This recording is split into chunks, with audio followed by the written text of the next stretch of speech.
I just want to let you know before we get started that yes, this is going to be another one of those super pay to win Hydra comps. And if you look up here, you kind of already know that. But we're going to be discussing a champion, the latest faction unity champion, and we actually had an event for him recently, Vizug the Noxious. He has a solid kit. I'm going to talk about the gear. We're going to look at the skills. We're going to see the masteries, look at how we have him built, and then I'm going to take him into Hydra with a predominantly HP burn team. It's going to be very HP burn heavy. Just based on what I saw from running it for like 3 minutes, it's actually not bad for what it is. But Vizug, let's look at his kit on the A1. It is an AoE A1, very solid for Hydra. You can put this guy in a provoke set, you can put this guy in a curse set. He can easily come in and help out your team, but he has a 35% chance of instantly activating any poison or HP burn debuffs on the enemy. This is also very solid for the hard spider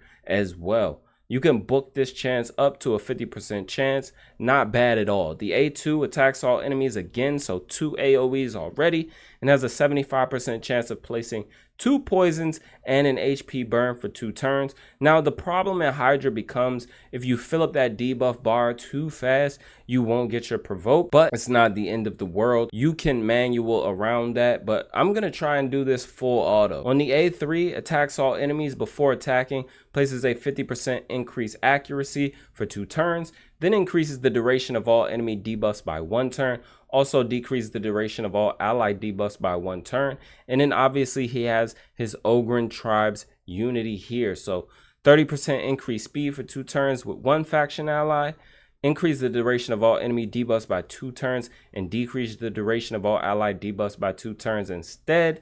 If there are 2 faction allies and 3 faction allies, he heals all allies by 5% of his max HP and heals them by additional 2%, stacking up to 50 for every enemy debuff that has its duration increased and every allied debuff that has its duration decreased. So this could be a fat heal for you if there are a ton of debuffs, and there's going to be a good amount of debuffs. We should have HP burn, we should have decreased defense, decreased speed, block buffs, all that good stuff. On the passive, increases each ally's accuracy by 10 for each HP burn and poison on the enemy team. And then again, Ogren faction unity, HP burn and poisons placed by allies deal 30% more damage. That is huge. Increases damage dealt by allies by 5% for each HP burn and poison on the target. And HP burn and poison debuffs placed by allies cannot be removed, stolen, or transferred. So he has a pretty solid kit for sure. As far as his aura, you get 30% HP in all battles and increased speed by 15%, only for Ogren, but we're going to be going with a pretty Ogren heavy lineup for the most part, other than I want to say 2 of the champs in the comp. But as far as the artifacts, right now we have Relentless on him. You could go with, you know, Cursed or Provoke, like I said before, if you don't have either of those sets on someone in your Hydra comp already. Relentless is a solid gear set for Hydra in general, and especially on someone who you want taking multiple turns. Like, you want him to be able to get this heal off, you want him to be able to get this HP burn off, you want him to be able to activate on his A1, because that's going to up your damage a ton. I've done a video on just, you know, how important certain debuffs are already, and HP burn is in fact one of those debuffs that you absolutely want to bring into the Hydra. So Relentless and some Perception. As far as, you know, accessories, we could probably do a bit better. Ford probably just went for the best stats that he could, you know, get at the time, but having something like a Revenge accessory is actually not a bad idea on this guy, since he has an AoE A1 that activates HP burn. So a Revenge accessory actually could come in handy, as well as something like a Refresh accessory that would be pretty solid on him. But let's go into the Hydra and let's take a look at the team, guys. And it's going to be super pay to win. Don't at me about it, you know, argue with your mama. But this is the comp, and we're going to be running it on Nightmare to see just how much, you know, damage we can do on Nightmare. HP burn does significantly less the further you go down. So on normal, it's not going to do much. Hard, brutal, and I'm not saying it's bad on those. You absolutely still need it to help you out in case like Poison Cloud does get placed. If you have HP burn up, you will not weak hit. And I want to say the Head of Suffering takes more damage when it's under HP burn as well. So you want to be bringing HP burn into your comps. But this is the comp though. We have Vizug. We have 2 Gizmax, not 1, but 2. A Supreme Gaelic. We've got a Fire Lizard, Sulfurion, and a Chris. So Chris is going to be provoking. I brought in Sulfurion just in case we need a revive, and because, you know, he HP burn guy as well. And Supreme Gaelic is going to be helping us out with block buffs, decrease speed, and doesn't he also do HP burn? Yes, he does. No wonder he's there. But let's go ahead and run this. I'm going to slap it on auto. I'm just going to slap it on auto and talk through this. It's going to actually move pretty fast. So we're getting our decrease speed up already. We've got a few, you know, hexes up because one of the Gizmax is in a curse set. We got our provoke. Supreme Gale is going to come through, place this block buff for us. We're going to get smacked by the head of Wrath here, but we have block buffs, so we are good to go. And as you can see here, we're already, you know, decreasing the boss's HP by a decent amount. And we're doing almost a mil per turn here, pretty much keeping up with a mil per boss turn count. We get pain links up. We got a provoke on us right now, but that's not the end of the world. If we can get our Chris to come back around here, that would be great. So we can get another provoke. Hopefully we can get provoke here. Yep, we got the provoke. Now this head over here, the cleanse head, is getting a lot of debuffs right now. So that could potentially fill up, which is why I would, you know, ideally want to manual myself. But we're doing actually very, very good. I would say pretty good for a comp that is pretty much relying on HP burn and activation to do the bulk of the damage. That is actually solid for a comp that is just coming in with HP burn and activation. So if you have a comp or a bunch of champions that can provide you with HP burn activation, and you can get some decent survivability on them as well, it might not be a terrible idea to try to, you know, get something going with that. And as you can see, you know, a minute in, we've already knocked down 2 of the heads. Pretty solid, not terrible at all. And we're actually doing more damage than the turn count. That's kind of how I like to look at it. If your damage is above the boss turn count, you're doing something right. And it doesn't matter how high up. You know, some people like it to be double, triple, quadruple. Obviously, in certain comps, Trunda comps, you're going to be 100 mil over the boss turn count. But we're running this full auto right now. I'm not clicking on anything. As you can see, the mouse is over here. And we're at 20 mil damage right now. Turn count 15. Now, the fear head is in. This is where we could potentially run into some options. But I know that Supreme Gaelic is not going to have a tough time with that just because of his passive.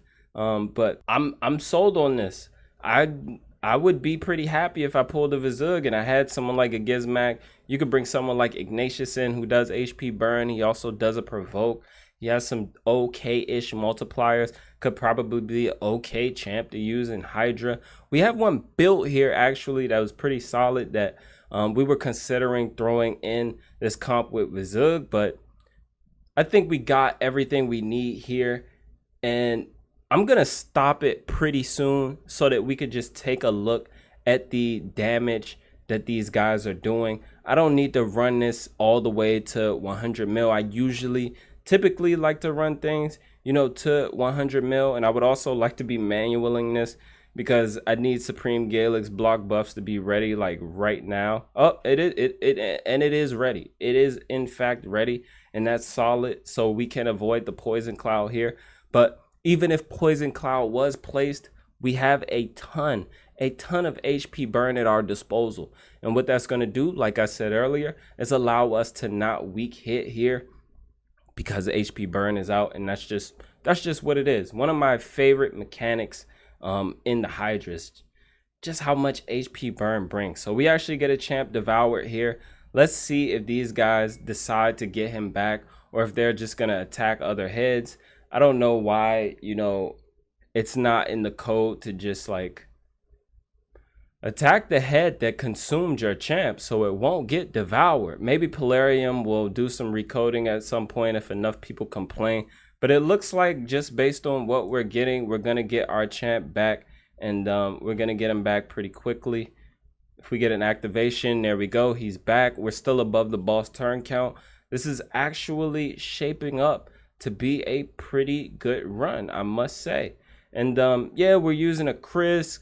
We're actually using a ton of void champs. We're using some mythical champs as well. So you know, you look at a comp like this and you say, hey, it better work like this. I expect it to work like this. If it does anything less than this, then these champs are trash. That's not the case. It's actually not bad. It's actually not bad for us to not actually have like a traditional DPS in here. One of the Gizmax is built in lethal. He is built in a lethal set, but we don't have any, you know, crazy nukers in here. There's no Tashiros in here. There's no Akrizia. There's no nut in here, right? We don't have any of that going on, right? We don't have a bunny hopping around in here. This is pretty solid. And now we're, you know, 12 mil over the boss turn count. We've already hit our 1 key in under 4 or 5 minutes.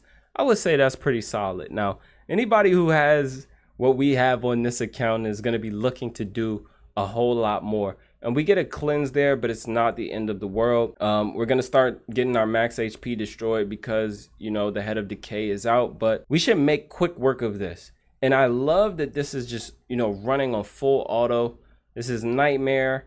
If you take this down, right, you take Vizug in, you got some HP burners in. This is just show you a bit of what you could do. But you obviously have to be bringing decreased speed. You got to make sure you're bringing decreased attack as well. You got to bring that hex as well. And you do absolutely need block buffs. But these are things that I feel like are easily attainable. Even on, you know, mid-game accounts, you should be able to do this. Early game accounts, you might struggle a bit. But if you have Vizug, you should probably start trying to align that, you know, align that up. Find your Ogrins, get them in there, and try to figure out how you can get something going with him, because he's actually bringing a ton. He's bringing some good survivability. He's going to be bringing some good damage. And in a moment here, we'll check out to see, you know, just what everyone's damage is and how much they're actually contributing. So let's go ahead and end this, even though I kind of want to just let it run to see how long it could run. I feel like this comp is gonna go all the way. You know what? I'm not gonna stop it. I'm gonna just let it run. I'm gonna just see what it does. So we actually were able to go to the turn count with this team, and as you can see, 312 million is actually not terrible for a comp that is pretty much only getting damage from HP burn. Now, Vizug doing 61 million, coming in second place behind Supreme Gaelic, who actually did 69 million. We got the Gizmax doing 57 and 53 million, you know, respectively.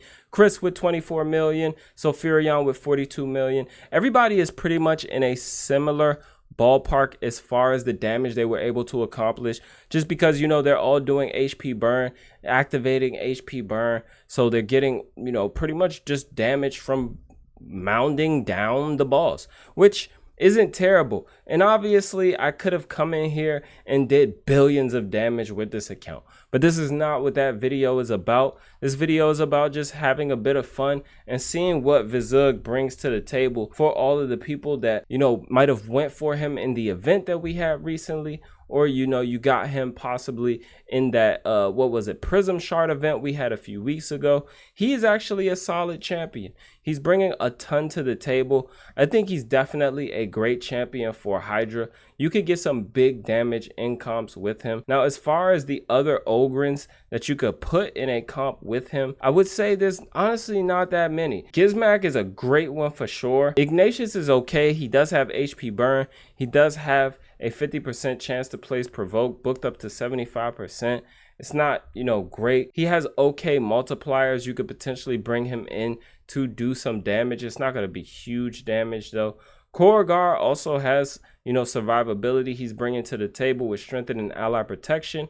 He's also bringing you a 30% turn meter boost on a 3-turn cooldown, which is actually solid, and a cleanse as well. His A1 is also self-healing, so he is a solid champion that you could potentially bring in for some survivability.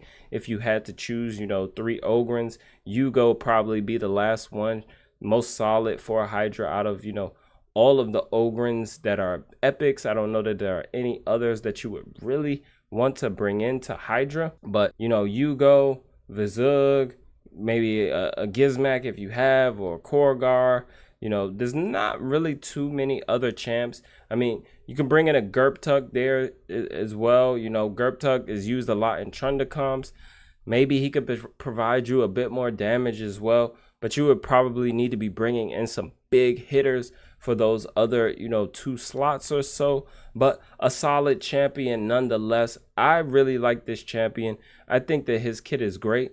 I think that they do need to put some more Ogren champions in the game that could potentially come in and get you some big damage in Hydra. But as far as progression goes, anybody in early or mid game that was able to pick him up, well, if you're in the early game, he wouldn't have been your reward. Your reward would have been something different. In the mid game as well, probably. I think it was only like, I think you had to be like close to level 100 in order to have him as your reward anyway. So if you are mid-late game or what have you, you're still looking to make some progression in your Hydra, this guy is definitely a solid pick. He's going to be able to put up some solid numbers, as you saw, 61 million off of just, you know, doing HP burn, activating HP burn. He also is placing some poisons and just increasing the damage that HP burn deals is actually really solid. So solid champion for sure. Oh, forgot to show the masteries, but he is in pretty much standard PvE masteries. So down into War Master, we're extending the debuffs, also extending the buffs that he's placing here with the A3. So you get that increased speed and that increased accuracy extended as well. So these are just the masteries that we were using on him. Sorry, I forgot to show them earlier,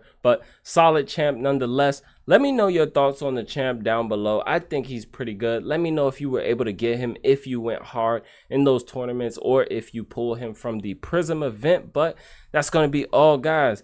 Please be sure to like the video. I would greatly appreciate it. Subscribe to the channel. It helps me out a ton. That would be awesome. It doesn't cost you anything but a click. And leave me a comment as well. It would help my channel out a lot. I don't care if it's a good one or a bad one, but don't not say nothing at all. And until next time, guys, be good and be well.